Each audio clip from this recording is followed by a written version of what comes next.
Chismosa. Marites, number 1. Mare, ano ang latest? Laging updated sa mga balita sa buong barangay, kahit hindi naman kasama sa pangyayari. Signature line, nabalitaan mo na ba si Aling Nena? Number 2, Pakilimera.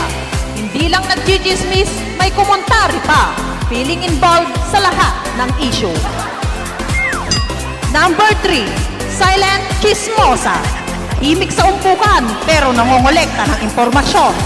Tapos siya pa pala ang unang nagkakala.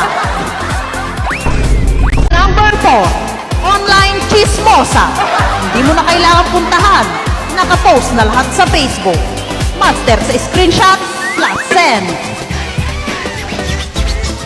Number 5, Scientist. Ito yung chismosang magaling mag-imbento ng kwento para siraan ka sa ibang tao.